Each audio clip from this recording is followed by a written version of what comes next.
ક્યારે થાય? જ્યારે દ્વાર ખુલે ત્યારે દર્શન થાય છે ને. હજી એટલી યોગ્યતા નથી આવી કે દ્વાર બંધ હોય ને આપણે દર્શન કરી શકીએ. જ્યારે દ્વાર ખુલે ત્યારે આપણને દર્શન થાય.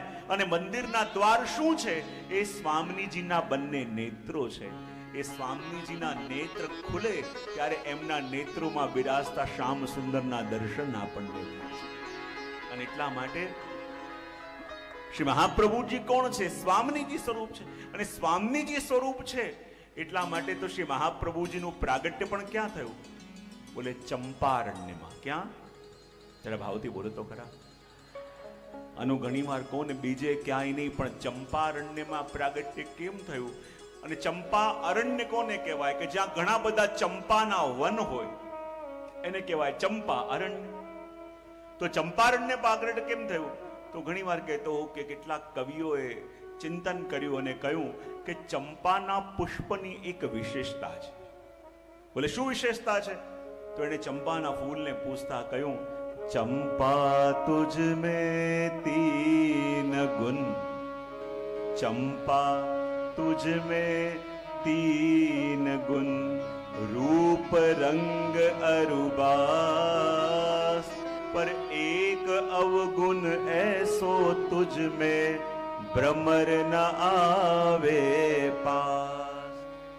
कहूं कि हे चंपाना पुष्प, तारी अंदर सुंदर स्वरूप છે, સુંદર રંગ છે, સુંદર સુગંધ છે, પણ કોઈ પણ પુષ્પ સૌથી ઉત્તમ પુષ્પ, કોઈ માળીને પૂછો કે આ બગીચામાં સૌથી સુંદર ફૂલ કોણ, તો એ માલી કહેશે કે જે ફૂલ ઉપર અધિક ભ્રમર આવતા હોય એ સૌથી સુંદર કહેવાય. તો હે ચંપાનું ફૂલ, તારી પાસે સુંદર રંગ છે, સુંદર સુગંધ છે, પણ એ ભ્રમર જે બધા પુષ્પો ઉપર જાય એ ભ્રમર ક્યારે પણ ચંપાના પુષ્પ ઉપર આવતું નથી. બોલે શાના માટે? તો એનો ઉત્તર આપતા એક કવિ કહે કે જે ભ્રમર દરેક પુષ્પોની ઉપર જાય પણ એ ચંપાના ફૂલ ઉપર કેમ નથી આવતું? એનું એક કારણ છે. બોલે શું? તો કહે ચંપક વર્ણી રાધિકા, चंपक वर्णी राधिका और भ्रमर हरि को दास, ये संबंध को जान के भ्रमर न आवे पास. એ કહે કે ભ્રમર જે બધા પુષ્પોની ઉપર જાય પણ એ ભ્રમર આ ચંપાના ફૂલ ઉપર કેમ જતું નથી? તો આપણે કહ્યું ચંપાનો જેવો વર્ણ છે ને એવો પિત્ત વર્ણ અમારા શ્રી રાધાજીનો છે. અને એ પુષ્પના ભોગતા તો અલૌકિક ભ્રમર એવા ઠાકોરજી છે અને એમનો સંબંધ ઠાકોરજી સાથે છે અને ભ્રમર તો હરિનો દાસ છે અને એ સંબંધને જાણીને જતો નથી. તો જેમ ચંપાનું ફૂલ એ પ્રતીક છે સ્વામીજીનું અને શ્રી વલ્લભ પણ સ્વામીજીના સ્વરૂપ છે, માટે આપે પ્રાગટ્ય બીજે ક્યાંય ના લેતા, લીધું તો ક્યાં લીધું? ચંપારણ્યમાં. અને જુઓ, જ્યારે જ્યારે પણ શ્રી વલ્લભનું સ્મરણ કરવાનો અવસર મળે ને તો અમારા દયારામ ભાઈ અને બીજા ભગવદીઓ પણ કહે છે, જો ઠાકોરજીનું નામ આપણે લઈએ, પ્રભુનું સ્મરણ કરીએ, એ તો એ પ્રભુની કૃપા, પણ જ્યારે આપણા મુખમાં શ્રી વલ્લભનું સ્મરણ આવે ત્યારે માનવું કે એ પ્રભુની વિશેષ કૃપા. બોલે કેમ? કે દયારામ ભાઈ કહે, જગત જૃપે નૃપ નામ રહ્યો, જશ સગડે ફેલી, પણ પટરાણીનું નામ લહે જે રહે રંગ મહેલી. જો કોઈ બહુ મોટા રાજા હોય તો રાજા તો પ્રજાની વચ્ચે નીકળતા હોય, પ્રજાથી મળતા હોય અને રાજાને બધા જાણતા હોય, તો રાજાનું ગુણગાન તો બધા કરે, પણ રાણીનું ગુણગાન શું બધા કરી શકે? કારણ કે એ તો પડદામાં રહેવા વાળા છે અને પડદામાં રહે છે, તો એનું ગુણગાન બધા કરી શકતા નથી. એના સ્વરૂપનું ગુણગાન એ જ કરી શકે કે જેને રાજાએ પોતાના અંતઃપુરમાં આવવાની આજ્ઞા આપી હોય.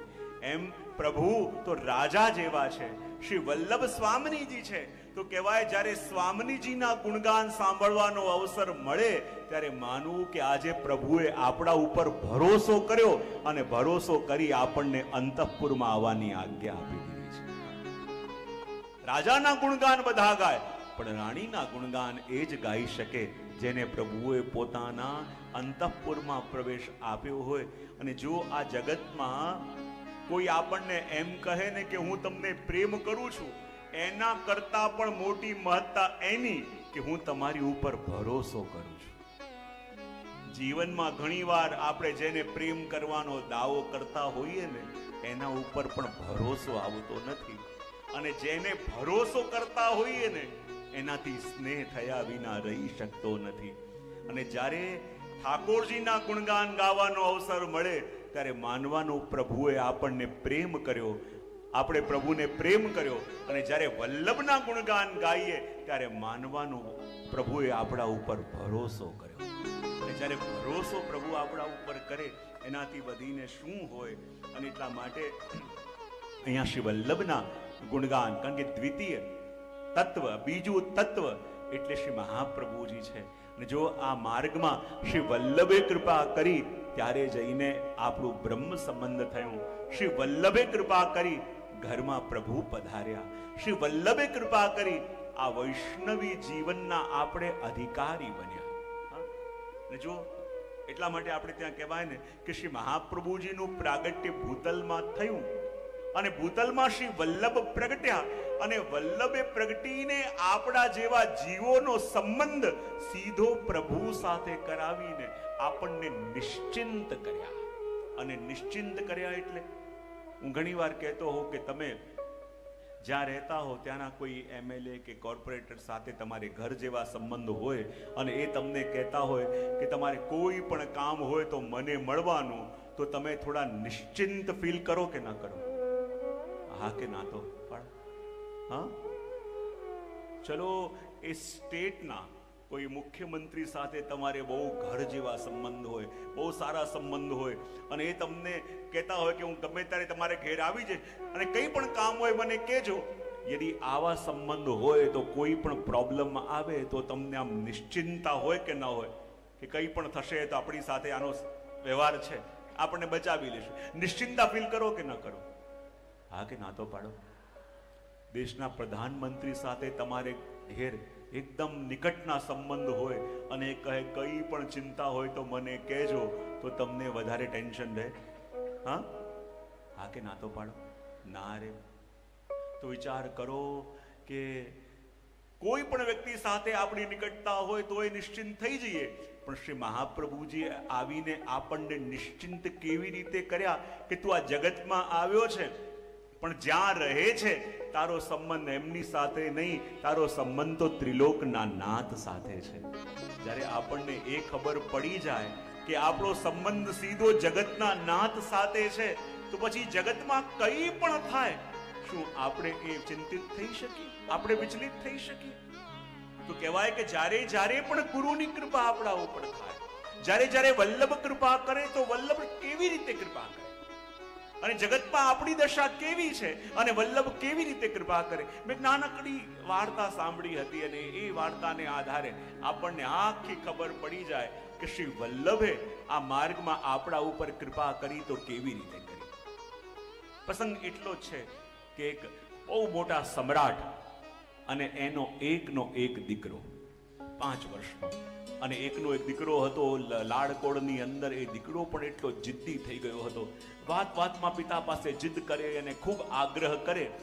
એકવાર થયું એવું કે રાજાની પાસે આવ્યો અને એ પુત્ર એટલી જિદ કરવા લાગ્યો કે મારે આ વસ્તુ જોઈએ છે, મારે આ વસ્તુ જોઈએ છે. રાજાના માટે એ વસ્તુ કંઈ એટલી મોટી નથી, પણ રાજાને લાગ્યું કે જો બધી ઈચ્છા પૂરી કરીશ તો આ વધારે બગડતો જશે. અને રાજા પણ ફર્મ રહ્યા કે કંઈ પણ થાય આ વસ્તુ નહીં આપું. જો રાજકુમાર જીદ કરતો રહ્યો, પિતાએ ન અપાવ્યું ત્યારે એ પુત્રને એટલું ખોટું લાગ્યું કે એક વસ્તુ મેં માંગી, મારા પિતા આખી દુનિયાને દાન આપતા રહે છે પણ મને ના આપી શકે. એનો મતલબ એમ કે મને પ્રેમ કરતા નહીં હોય. અને 5 વર્ષના છોકરાને એટલું ખોટું લાગ્યું કે એ રાજકુમાર રાજાનો મહેલ છોડીને ક્યાંક ચાલ્યો ગયો. અને જ્યાં મહેલ છોડીને ચાલ્યો ગયો અને રાજા એટલા દુઃખી થયા કે મારો એકનો એક દીકરો એક વસ્તુ માંગી મેં અપાવી દીધી હોત તો શું ચાલ્યું જાત. આખા રાજ્યમાં શોધખોળ કરી પણ એ દીકરો ક્યાંય મળ્યો નહીં. અને કહેવાય કે રાજાના જીવનમાં એક અફસોસ રહી ગયો કે મારો એકનો એક દીકરો હતો, એક વસ્તુ એને મારાથી માંગી હતી અને હું એને અપાવી દે, મેં એને વસ્તુ આપી દીધી હોત તો મારું શું બગડત, આ મેં શું કર્યું. અને કહેવાય આ વાતને 15-20 વર્ષો વીતી ગયા. 15-20 વર્ષ થઈ ગયા અને રાજાના મનમાં એક ખટકો રહી ગયો કે મારો દીકરો મને છોડીને ચાલ્યો ગયો. પણ એક દિવસ થયું એવું કે એ રાજા અને એના મંત્રી બંને રથમાં બેસીને નગર યાત્રા કરવા માટે નીકળ્યા હતા. અને નગર યાત્રા કરવા જતા હતા અને અચાનક રાજાની દૃષ્ટિ સામે એક ભિખારી ઉપર પડી. એ હાથમાં કટોરો લઈને ભીખ માંગી રહ્યો છે. પણ જ્યાં એ ભિખારીને જોયું, રાજાની દૃષ્ટિ ટકી ગઈ. રાજાએ મંત્રીને કહે, જો સામે કોણ છે? મંત્રી કહે કે હા, આ ભિખારીને ક્યારે જોયો નથી, કદાચ બાજુના ગામમાંથી અહીંયા આવ્યો હશે, ભીખ માંગી રહ્યો છે. રાજા કહે કે ધ્યાનથી જો એ કોણ છે. મંત્રી કહે કે રાજાજી, આપ શું કહેવા માંગો છો? રાજા કહે કે એને જોતાની સાથે મને મારું હૃદય કહી રહ્યું છે કે હો ન હો એ મારો રૂઠીને ચાલ્યો ગયેલો એ જ રાજકુમાર છે. મંત્રી કહે, રાજાજી આપ પણ શું કહી રહ્યા છો? ક્યાં આપનો પુત્ર? અને સામે ઉભેલો વ્યક્તિ હાથમાં કટોરો લઈને ઉભો છે, ભીખ માંગી રહ્યો છે. અરે એ આપનો પુત્ર કેવી રીતે હોઈ શકે? રાજા કે કેમે કરીને યુક્તિ કરીને જોઈને આવ, એના હાથની પાછળ અહીંયા તલ હશે, અહીંયા એને લાલ રંગનું એક નિશાન છે, જોઈને આવ.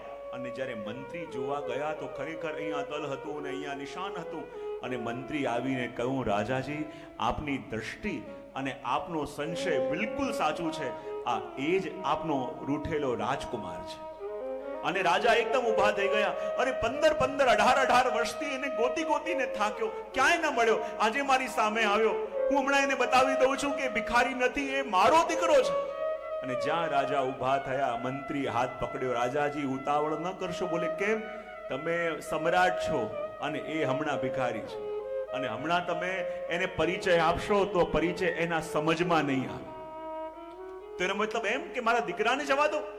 મંત્રી કે ના ના, એના લેવલને થોડું ઉપર લાવો. ને જ્યાં એના લેવલને ઉપર કરીશું ને, પછી એને સમજમાં આવશે કે મારો સંબંધ કોની સાથે છે. તમે શું કહેવા માંગો છો? ચિંતા ના કરો, હું જાઉં છું.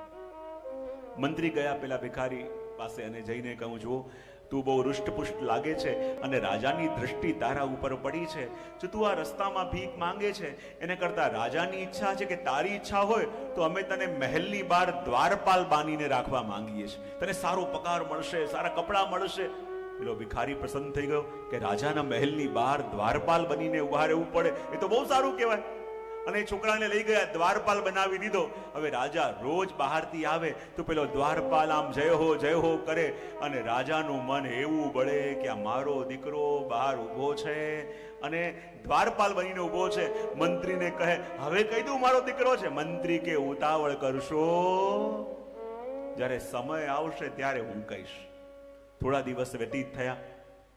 હવે મંત્રી આવ્યા અને એને કહેજો, તું અહીંયા દ્વારપાલની સેવા તો બહુ સરસ કરે છે અને રાજા તારી સેવાથી બહુ પ્રસન્ન છે.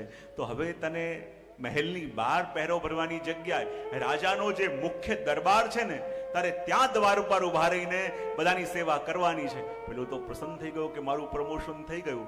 અને રાજા જ્યાં રોજ દરબાર ભરીને બેસતા, ત્યાં દ્વાર ઉપર રાજાની સામે ઉભા રહેવાનું. હવે રાજા જેવા આવ્યા અને પહેલા એ જય હો કર્યું. અને રાજાને લાગ્યું, મારો એકનો એક દીકરો અહીંયા, મારો એકનો એક વંશજ, મારો વારસદાર, અને અહીંયા દરબાર બનીને ઉભો છે. હવે એને કહી દો. હવે તો અંદર આવી ગયો. મંત્રી કે ઉતાવળ કરશો, જ્યારે સમય આવે ત્યારે હું પરિચય આપીશ. અને જ્યાં થોડા દિવસ થયા અને મંત્રી આવીને કહું, જો તું બહુ સરસ સેવા અહીંયા કરી રહ્યો છે અને તારી વફાદારીથી રાજા બહુ પ્રસન્ન પણ થયા છે. એવું કર, હવે રાજા ચાહે છે કે તને હવે સેનાપતિની ડ્યુટી આપે છે. અને રાજા ઉપર બેઠા હોય અને નીચે જે ખુરશીઓ લાગે ને, જે સિંહાસન લાગે, એમાંથી એક ખુરશીમાં હવે તારે રાજાની સામે બેસવાનું છે. પેલો છોકરો તો હરખાઈ ગયો. અને જ્યારે હમણાં તો છોકરો બહાર ઊભો રહેતો હતો અને હવે તો રાજાની સામે બેઠો હોય અને રાજા બધાથી વાતો કરતા હોય પણ દૃષ્ટિ એના ઉપર હોય. અને બાજુમાં બેસેલા મંત્રીને કહે, હવે કહી દો. પણ મંત્રી કે રાજા ઉતાવળ કરશો, જ્યારે ટાઈમ આવશે ત્યારે હું કહીશ. બોલે, ટાઈમ ક્યારે આવશે? મારો એકનો એક દીકરો અહીંયા બેઠો છે, મારે એમને જોઈને જીવ બાળવાનું. પણ મંત્રી કે સમય આવશે ત્યારે હું કહીશ. ને જ્યારે થોડા સમય વીત્યા અને મંત્રીએ કહ્યું, રાજાજી હવે હું વૃદ્ધ થયો છું અને વૃદ્ધ થયો છું ને હવે આગળ મારાથી બહુ સેવા થાય એવું લાગતું નથી. અને મારી એવી ઈચ્છા છે કે આ દરબારમાંથી કોઈ એક યોગ્ય વ્યક્તિને આપ મંત્રી બનાવો અને એ મંત્રી બનીને આપની બરાબર બાજુમાં ખુરશીમાં આવીને બેસે, આપના રાજકાજને સંભાળે. ત્યારે રાજા કહે કે એવું વ્યક્તિ તમને કોણ લાગે છે? ત્યારે એ મંત્રી નીચે ઉતરીને ગયા અને એ રાજકુમારનો હાથ પકડી અને એને ઉપર લઈને આવ્યા અને સિંહાસનમાં બેસાડ્યો. અને રાજા પોતાના ભાવોને કંટ્રોલમાં રાખીને બેઠા હતા. પણ આજે મંત્રીએ કહ્યું, રાજા આજે હવે એને કહી દો કે એક આપનો દીકરો છે ને આપ એના પિતા છો. કારણ કે હવે એની એ અવસ્થા આવી ગઈ છે કે આપની વાત એના સમજમાં આવશે. જ્યાં સુધી એ અવસ્થામાં ભેદ હોય, આપ એને પરિચય આપશો તો એ પરિચય ગળે ઉતરશે નહીં. અને જ્યારે રાજાએ પરિચય આપ્યો ત્યારે એ ભેટ્યા અને ખબર પડી કે હું જગતમાં ભીખ માંગતો હતો પણ મારો સંબંધ તો સ્વયં રાજા સાથે છે, હું તો રાજાનો દીકરો છું. અને બસ આટલો પ્રસંગ છે. અને આ વાત બીજા કોઈની નથી. આ વાત કોની છે? આપણે જીવની, શ્રી વલ્લભની અને શ્રીજીની. અહીંયા રાજા કોણ છે? બોલે આપણા શ્રીનાથજી બાબા. એમના મંત્રી રૂપે જોડે કોણ છે? બોલે શ્રી વલ્લભ. અને આપણે કોણ છીએ? પેલા જીવની જેમ. જુઓ, જ્યારે જ્યારે પણ શ્રીજી અને વલ્લભ પોતાના જીવોને શોધવા નીકળ્યા ને જ્યારે જ્યારે તમારી ઉપર દ્રષ્ટિ પડી તો પહેલા કયા રૂપે જોયા?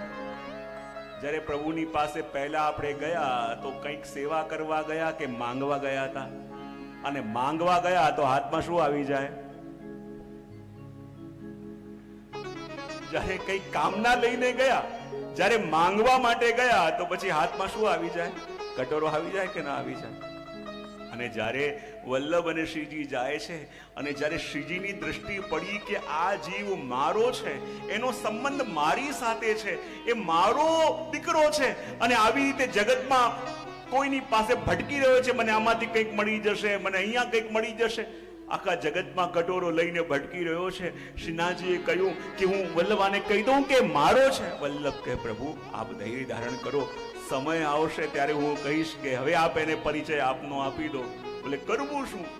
અને ત્યારે શ્રી વલ્લભે એ જીવને કહેવાય ને કે નામ નિવેદન કરાવ્યું. નામ નિવેદન કરાવ્યું એટલે મહેલની બહાર લાવીને ઊભા કરી દીધા, મહેલની અંદર ઊભા કર્યા. પછી કહે કે ના, હવે આ જીવને ઓર સેવામાં લાવો છે. અને જ્યારે નામ નિવેદન કર્યા પછી પહેલા ઠાકોરજીની સેવાથી દૂર ભાગતા હતા, પણ હવે જ્યારે ઘરમાં પ્રભુની સેવા થતી હોય અને એને પણ થોડો થોડો ઇન્ટરેસ્ટ આવવા લાગે ત્યારે માનવાનું કે હવે એને વલ્લભ બરાબર પ્રભુના દરબારની પાસે લઈ આવ્યા છે. અને દરબારની પાસે લઈ આવ્યા છે અને જ્યારે ત્યાં જઈને પણ સેવામાં રુચિ આવે અને ત્યારે એના મનમાં થાય કે હવે મારે પણ ઠાકુરજીની સેવા કરવી છે, પ્રભુની સન્મુખ બેસવું છે. એ ઈચ્છા જ્યારે થાય ત્યારે માની લેવાનું કે આજે વલ્લભે પ્રભુને કહી દીધું છે કે હવે આપ એને આપનો પરિચય આપી દો કે બીજો કોઈ નહીં, એ આપનો જ છે. અને ઠાકુરજીની સેવા કરતા થઈ ગયા ત્યારે માનો શ્રી વલ્લભે પ્રભુને અને આપણને પ્રભુનો પરિચય કરાવી દીધો કે તમે પારકા નહીં, તમે એકબીજાના છો, એકબીજાના માટે છો અને એકબીજાના માટે જ અહીંયા આવ્યા છો.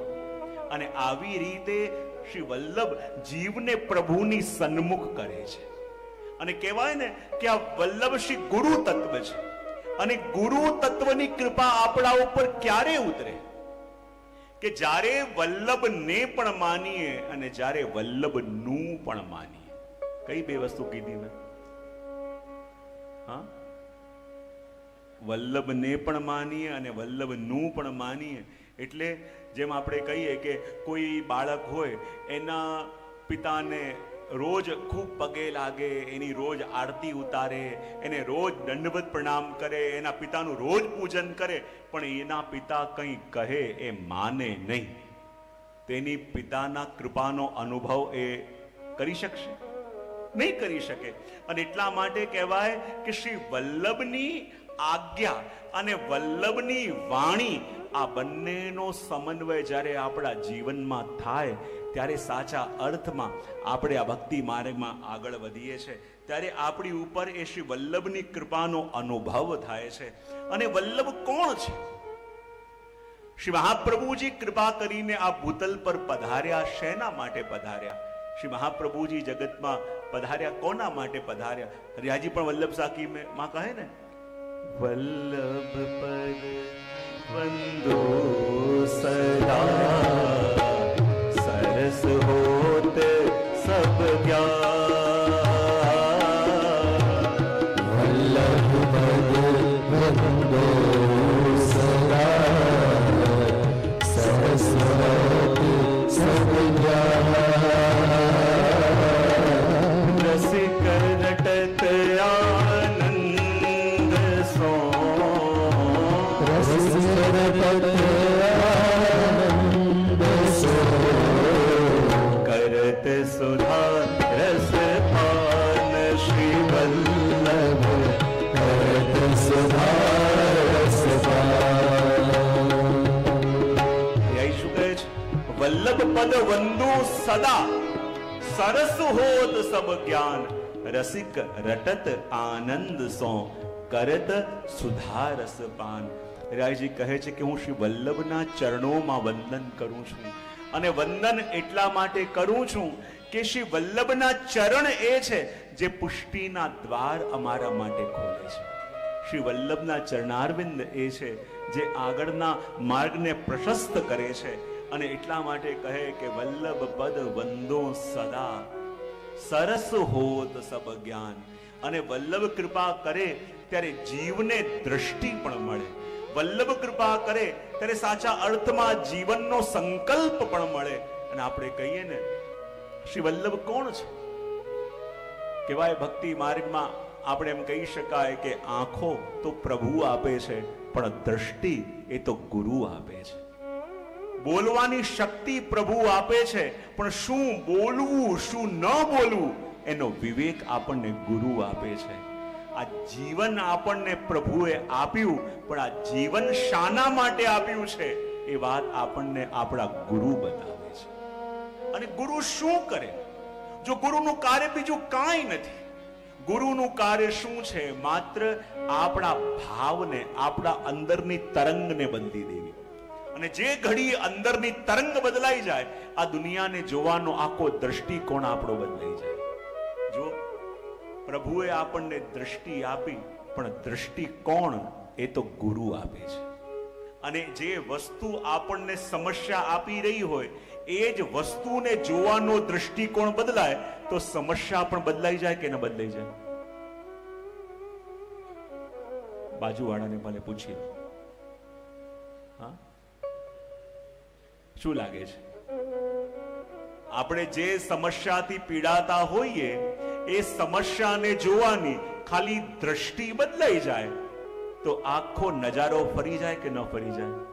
હા, આજે જે વસ્તુને જેવી રીતે જોવી જોઈએ એવી રીતે ન જોતા હોઈએ અને આપણા અર્થઘટન પ્રમાણે જોતા હોઈએ તો જે વસ્તુ આપણને પીડા આપી રહી હોય એ જ વસ્તુ આપણને બદલી દે. જ્યારે શ્રી મહાપ્રભુજીને જીવોની ચિંતા થઈ ને, જ્યારે આ બિરાજતા હતા કાણી ઘાટ પર, ગોવિંદ ઘાટ પર, અને જ્યાં બિરાજતા હતા અને ચિંતા થઈ કે પ્રભુ આ જીવ છે આપનો, પણ આપનો થઈને પણ ભટકી રહ્યો છે. આ જીવને આપની સાથે જોડું તો કેવી રીતે જોડું? કારણ કે આપ તો શુદ્ધ છો, પણ આ જીવ તો હજારો દોષોથી ભરેલો છે. અને સ્નેહ તો ત્યાં થાય જ્યાં સમાનતા હોય. આપ શુદ્ધ અને જીવ અનેક દોષોથી ભરેલો, તો પ્રભુ આનો સંબંધ આપનાથી કેવી રીતે જોડું? શું એ ક્યારે આપની સેવા નહીં કરી શકે? ક્યારે આપને ભજી નહીં શકે? અને એ વખતે શ્રી મહાપ્રભુજીનો વિયોગ તાપ સહન ન થયો. શ્રીનાજી બાબા પ્રગટ્યા, બ્રહ્મ સંબંધની આજ્ઞા કરી અને કહ્યું કે શ્રી વલ્લભ આપ જીવોને બ્રહ્મ સંબંધ આપો. ચાહે કેવો પણ જીવ કેમ ન હોય, જેવી રીતે ગંગાજીની અંદર અનેક પ્રકારનું જલ મળતું હોય, કેમિકલનું પણ હોય, ફેક્ટરીનું પણ હોય, પણ ગંગાજીમાં મળી જાય પછી આપણે એને શું કહીએ છીએ? હરેક પ્રકારનું જલ જેમ ગંગામાં મળીને ગંગા થઈ જાય, એવી રીતે કેવો પણ જીવ કેમ નહીં હોય, જ્યારે પ્રભુ એનો ભાવાત્મક સંબંધ આપની સાથે થાય, આપની સાથે જોડાય, તો એની અંદર પણ એ જ દિવ્યતા આવી જાય કે જે દિવ્યતા પ્રભુ આપની અંદર છે. અને બ્રહ્મ સંબંધ જ્યારે લીધું તો બ્રહ્મ સંબંધ શું છે? આપણે ઠાકોરજીને સર્વ સોંપ્યું, પણ આ સોંપવું એટલે શું? એક સિમ્પલ એક્ઝામ્પલથી તમને હું બતાવી દઉં. જ્યારે એક ગુરુ પેલા રાજાને મળવા માટે ગયા, જેનો શિષ્ય હતો, અને રાજાને જઈને પૂછ્યું કે બધું કેમ ચાલે છે? રાજા કે જીવનમાં જરાય આનંદ નથી. બોલે કેમ? બોલે આ બધું છોડીને હવે મારે વનમાં જઈને પ્રભુની ભક્તિ કરવી છે. આ રાજપાટમાં રહી, આ સંસારમાં રહીને પ્રભુની ભક્તિ નથી થઈ શકતી. ઘણીવાર તમને પણ એવા વિચાર આવે છે ને, શું કરી આ બધું ઓછું કરવું, પણ થતું બહુ સરસ. આ બધું હવે ઓછું કરવું છે, આ બધામાંથી છૂટવું છે, આ બધી ઝંઝટ ઓછી કરવી છે, કાયમ વિચાર કરીએ પણ થતું નથી. ને જ્યારે ગુરુદેવ ગયા રાજા પાસે અને રાજાને જઈને કહ્યું કેમ ચાલે છે? બોલે શું કરીએ, આ બધી ઝંઝટ ઓછી કરવી છે, આ ઝંઝટમાં હવે રહેવાતું નથી.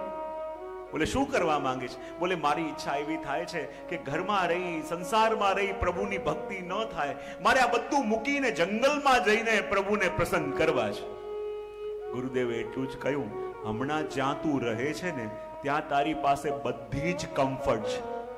હમણાં જ્યાં તું રહી રહ્યો છે ત્યાં તારી પાસે બધી સુવિધાઓ છે, અને બધી સુવિધાઓમાં રહીને યદિ તું તારું મન પ્રભુમાં લગાવી શકતો નથી, તો જંગલમાં જઈને એવી જગ્યા જ્યાં તારી પાસે કોઈ સુવિધા નહીં હોય, ત્યાં તારું મન કોઈ ચાન્સ છે પ્રભુમાં લાગશે?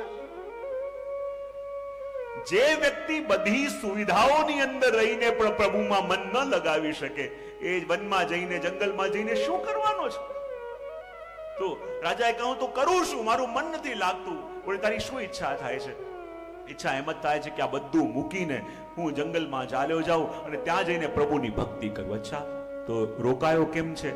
રોકાયો એટલા માટે છું કે આ રાજપાટ મારા વિના કોણ ચલાવે? મારો દીકરો હજી નાનો છે, આ રાજપાટ સંભાળશે કોણ?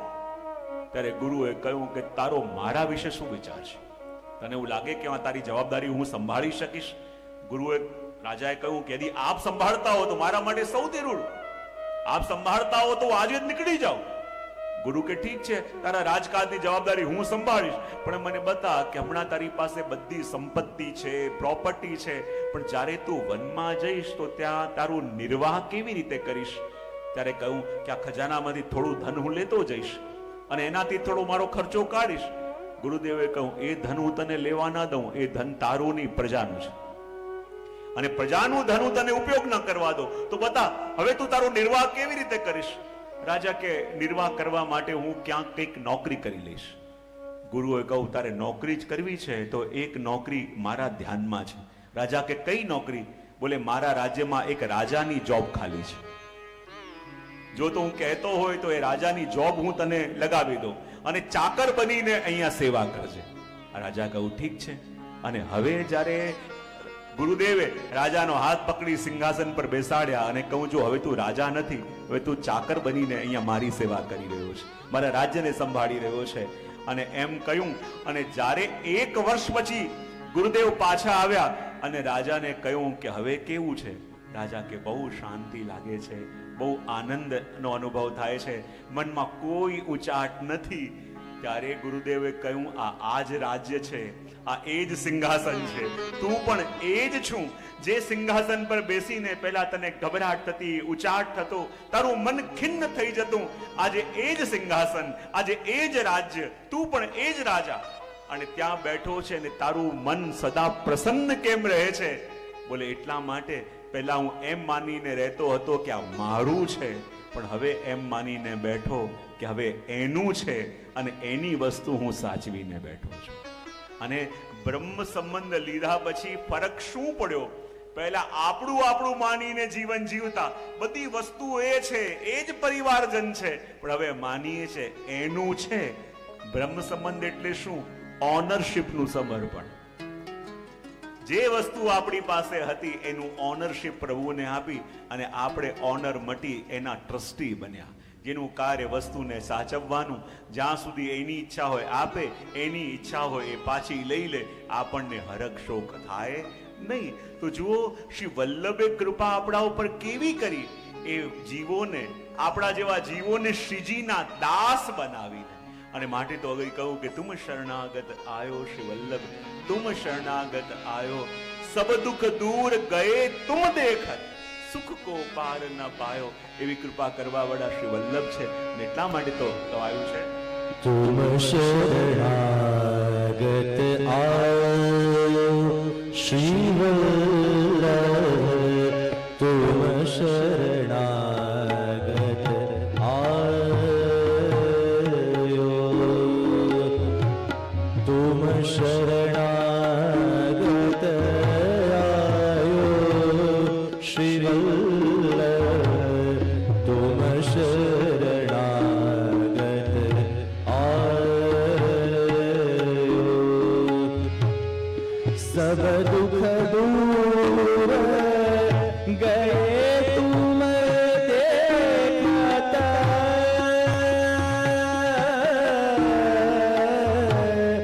सब दुख दूर गए तुम देखत सुख को पार न पायो सुख को पार न पायो श्री वल्लभ तुम शरणागत आयो श्री वल्लभ तुम शरणागत आयो सब दुख दूर गए तुम देख સુખ કો પાર ન પાયો. અને આ જીવનમાં સૌથી મોટું દુઃખ શું છે?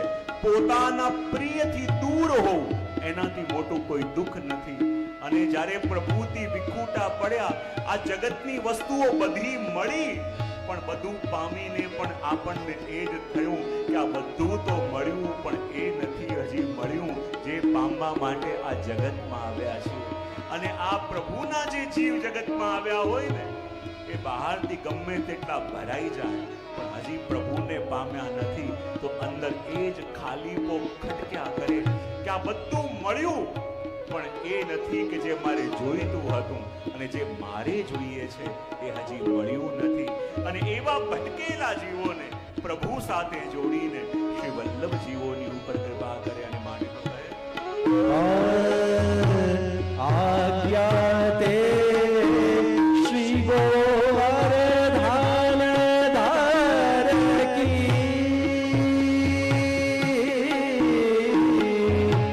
आज्ञा ते श्री गोवर्धन धार की ब्रह्म संबंध करायो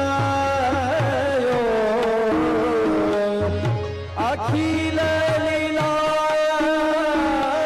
प्रगट दिखाई अखिल लीला प्रगट दिखाई सेवा सुख ही बतायो सेवा सुख ही बतायो श्री वल्लभ तुम शरणागत आयो श्री वल्लभ तुम शरणागत आयो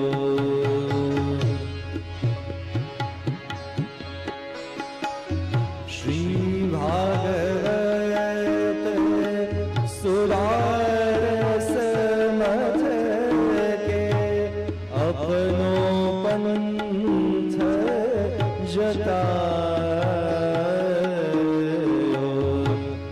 ऐसे उग्र श्री लक्ष्मण नंदन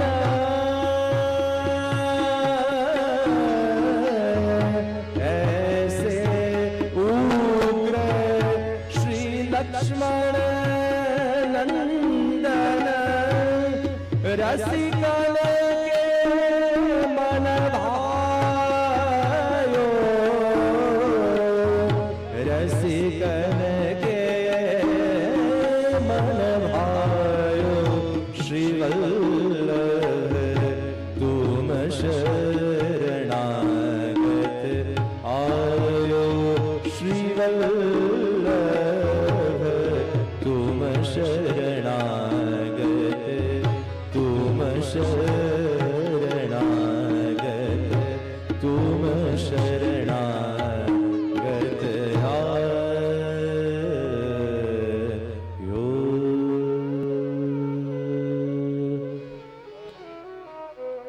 तुम शरणागत आयो श्री वल्लभ, सब दुख दूर गए तुम देख, सुख को पार न पायो. અને કહેવાય ને, જ્યારે શ્રી મહાપ્રભુજી જીવની ઉપર કૃપા કરે છે તો કેવી રીતે કરે છે. અને જુઓ, શ્રી મહાપ્રભુજીએ જીવની ઉપર કૃપા કરવા માટે પણ કહેવાય ને કે આ કૃપા સતત વરસતી રહે. આપે ગૃહસ્થાશ્રમમાં પણ પ્રવેશ કર્યો શ્રી વિઠ્ઠલનાથજીની આજ્ઞાને માન આપીને. અને ગૃહસ્થાશ્રમમાં પ્રવેશ કેમ કર્યો? હું કાયમ કહેતો હોઉં ને, કારણ કે ઉપદેશ કોને કરવાનો હતો? હા, જુઓ, કોઈ કેદ હોય અને એ કેદને તોડીને યદી કોઈ બહાર નીકળે તો એ જ કેદને તોડવાનો રસ્તો બતાવી શકે કે ન બતાવી શકે? હા કે ના તો પાડો. હું કાયમ કહેતો હોઉં કે જો ઉપદેશ આપો છે ગ્રહસ્થીને, અને જ્યાં સુધી પોતે ગ્રહસ્થીને કોઈ સમજે નહીં તો પછી એમને એમાંથી નીકળી પ્રભુમાં મન લગાવવાનો ઉપદેશ કેવી રીતે આપી શકે? જે વસ્તુ પોતે ફેસ ન કરી હોય એનો ઉપદેશ ન આપી શકાય. અને એટલા માટે શ્રી મહાપ્રભુજીએ પણ ગ્રહસ્થાશ્રમનો સ્વીકાર કર્યો.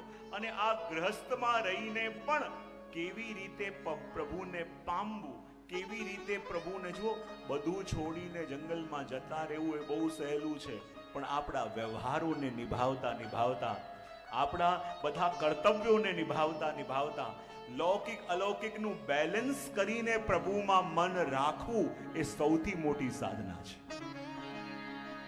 અને જેને ઘરમાં વૃંદાવન દેખાતું નથી ને, એને વૃંદાવનમાં જઈને પણ વૃંદાવન મળતું નથી.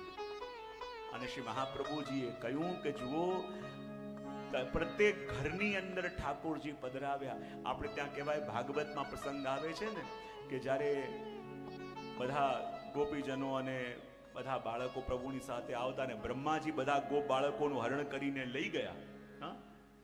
અને બધાનું સ્વરૂપ જ્યારે પ્રભુએ ધારણ કર્યું અને પ્રભુ જ જ્યારે વાછરડા બની અને પ્રભુ જ બાળક બનીને ગોપીઓના ઘરે આવ્યા અને ગાયોની પાસે આવ્યા તો પહેલા રોજ ગોપીઓની ભીડ નંદાલયની બહાર લાગતી, પણ હવે દેખાવાના બંધ થયા. યશોદાજીએ ગોપીઓને પૂછ્યું, પહેલા તો રોજ દોડી દોડીને આવતી, હવે કેમ દેખાતી નથી? ત્યારે એણે કહ્યું કે હવે અમારા ઘરમાં પણ એ સુખ મળે છે જે સુખ નંદાલયમાં મળે છે. અને મહાપ્રભુજીએ એ જ વિચાર કર્યો કે જે સુખ યશોદા મૈયાને મળે નંદાલયમાં, એ જ સુખ મારા પ્રત્યેક વૈષ્ણવને પણ એના ઘરમાં કેવી રીતે મળે. અને એ જ વિચાર કરીને આપે વૈષ્ણવના ઘરમાં એ ઠાકોરજીને પધરાવ્યા. અને જુઓ તો ખરા શ્રી વલ્લભની કેવી કૃપા! જે યશોદા મૈયાને પણ ઠાકોરજીની સેવા મળી તો માત્ર 11 વર્ષ અને 52 દિવસ મળી. પછી રડતા રહ્યા, તડપતા રહ્યા. એ પ્રભુની સેવા યશોદા મૈયાને મળી નથી. તો જે પ્રભુની સેવા યશોદા મૈયાને પણ 11 વર્ષ અને 52 દિવસ, એ પ્રભુની સેવા આખી જિંદગી માટે આપણા ઘરમાં પ્રભુ મહાપ્રભુજીએ પધરાવી દીધી. એનાથી મોટી કૃપા કેવી? જે ચાહીએ આપણા પ્રભુને લાડ લડાવી દઈએ. જો હું કાયમ કહેતો હોઉં કે શ્રી વલ્લભે એવું સૌભાગ્ય આપણને આપ્યું કે એ જ પુષ્ટિ પુરુષોત્તમને, જેને યોગીઓ આંખો બંધ કરી કરીને હિમાલયમાં ગોતે છે કે એક ઝલક મળી જાય, જેની સેવા માટે લક્ષ્મીજી પણ ગોતતા ગોતતા ભૂતલ પર પધાર્યા, એ પ્રભુની સેવા જ્યારે આપણને આપણા હાથે કરવાનો અવસર મળે, એનાથી મોટી કૃપા શ્રી વલ્લભની આપણા ઉપર એના સિવાય બીજી કઈ હોઈ શકે? અને કેવી કૃપા! જ્યારે એક વૈષ્ણવને ઠાકોરજી આચાર્યશ્રી પધરાવ્યા, કોઈએ કહ્યું કે આપે ઠાકોરજી મને પધરાવ્યા તો ખરા, પણ મને કંઈ આજ્ઞા કેમ ના કરી? ત્યારે આચાર્યશ્રીએ કહ્યું કે મારે તને કંઈ કહેવાની જરૂર પણ નથી, મારે જે કહેવું હતું ને એ મેં મારા ઠાકોરજીને કહી દીધું છે. બોલે શું કહી દીધું છે?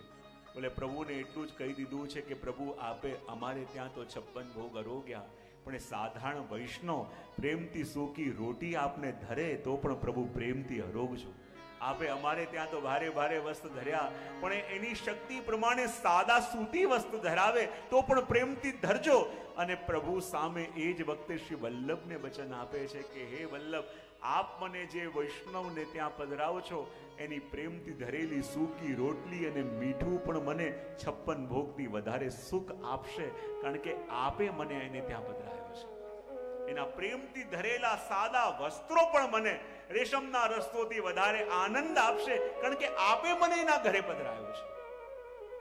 અને એવી કૃપા જ્યારે શ્રી મહાપ્રભુજી આપણા ઉપર કરી અને એ પ્રભુ પોતાનું સર્વસ્વ શ્રી પ્રભુને આપણા ઘરે પધરાવીને આપણને સમર્થવાન બનાવ્યા.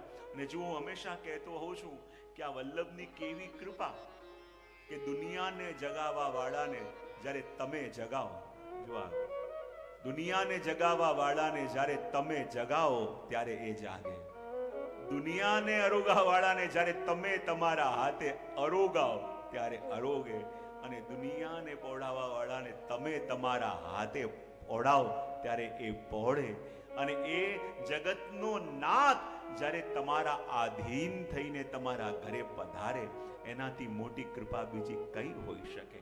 હું તો કાયમ કહેતો હોઉં છું કે આપણે કહેતા હોઈએ છીએ કે હા અમે તો પ્રભુને આધીન, પણ હું હંમેશા કહેતો હોઉં કે જોવા જઈએ તો ભક્ત અને ભગવાન બંનેમાં સ્વતંત્ર કોણ છે અને આધીન કોણ છે?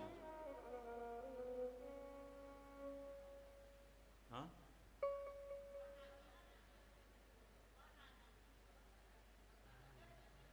ભગવાન સ્વતંત્ર. સ્વતંત્ર કોને કહેવાય અને આધીન કોને કહેવાય? સ્વતંત્ર કોને કહેવાય અને આધીન કોને કહેવાય? જુઓ, જેની પાસે કોઈ ચોઈસ ન હોય ને એ આધીન, અને જેની પાસે ચોઇસીસ હોય એને કહેવાય સ્વતંત્ર. તો આપણા અને આપણા પ્રભુમાં કોની પાસે ચોઇસીસ છે અને કોની પાસે ચોઇસીસ નથી? હા, હવે જુઓ, તમે રોજ 6 વાગે કે 7 વાગે ઉઠતા હો, પણ સન્ડેનો દિવસ છે અને તમારે મોડે સુધી સૂતા રહેવું છે, તો ઘરે એક દિવસ પહેલા જ એલાન કરી દીધું કે કાલે હું મોડો ઉઠવાનો છું, તો કોઈએ જગાવવાનો પ્રયત્ન કરવો, ચાહે એને વિનંતી સમજો કે ચેતવણી સમજો, એમ એક દિવસ પહેલા કહી દેતા હોઈએ છે. તો રોજ 7 વાગે ઉઠતા હોય, પણ એક દિવસ 9, 10, કેટલા વાગે છે અહીંયા હૈદરાબાદમાં? કેટલા? 11. વાહ! તો 9, 10, 11 જે પણ વાગતા હોય તો આપણને કોઈ કહે નહીં કે ઉઠો, પણ ઠાકોરજીના મંગળા રોજ આપણે 7 વાગે કે 8 વાગે કરાવતા હોઈએ. અને ક્યારેક તમારી ફ્લાઇટ વહેલી હોય અને 3 વાગે કે 4 વાગે મંગળા માટે ઠાકોરજીને જગાવ્યા, તો ઠાકોરજીએ ક્યારે કમ્પ્લેન કરી? હા, આપણને વહેલા જગાવવા આવે તો આપણે કમ્પ્લેન કરી કે મારે મોડા સુધી શું છે, પણ પ્રભુને જગાવવા આવ્યા તો પ્રભુએ કોઈ કમ્પ્લેન કરી નહીં. તો ચોઈસ કોની પાસે છે? જો જ્યારે આપણને કોઈ પ્રસાદ લેવા માટે બેસાડે, ઘરે તમે પ્રસાદ લેવા બેસો તો 50 પ્રકારના નખરા હોય કે ન હોય? આજે આ કેમ બનાવ્યું, આજે પેલું કેમ બનાવ્યું, આજે મને આ શાક નથી ભાવતું, પેલું શાક નથી ભાવતું, આ બધું હોય કે ના હોય? બધા હા પાડે છે. તો આવી બધી વાતો આપણા અંદર આવે, અને ક્યારેક નવું કંઈક સામગ્રી બનાવતા શીખ્યા હો તો આપણે સૌથી પહેલું એક્સપેરિમેન્ટ કોની ઉપર અધિકતર કરતા હોઈએ? બધા ઠાકોરજી ઉપર કરે છે. કઈ પણ નવી સામગ્રી પહેલી વાર બનાવતા શીખ્યા હોઈએ અને પહેલું એક્સપેરિમેન્ટ પણ આપણે કરીએ છીએ ઠાકોરજી ઉપર. અને ઠાકોરજીને જ્યારે ભોગ ધરો છો તો જે નાખવાનું હતું એ રહી ગયું છે, જે નતું નાખવાનું એ નંખાઈ ગયું છે, તો પણ પ્રભુને શ્રી વલ્લભની કાની આપો છો તો પ્રભુ આરોગે છે કે નહીં? ક્યારે પણ એમ કહ્યું છે કે પહેલા કુકિંગ ક્લાસ જોઈન કરીને આવો? ક્યારે પણ એમ કહ્યું છે કે થોડો અભ્યાસ, થોડો પ્રેક્ટિસ કરીને પછી આવો? કીધું છે? જે પ્રભુને ધરીએ છે પ્રભુ આરોગે છે કે નહીં? કારણ કે ભક્તને સ્વતંત્ર બનાવીને ભગવાન આધીન થઈને આપણે ત્યાં પધાર્યા છે. આપણને કોઈ કહે કે સૂઈ જાઓ તો આપણે કહીએ કે ના મને હજી નિંદર નથી આવતી, મને નિંદર નથી આવતી. પણ રોજ પ્રભુને મોડા પઢાવતા હોય અને ક્યારેક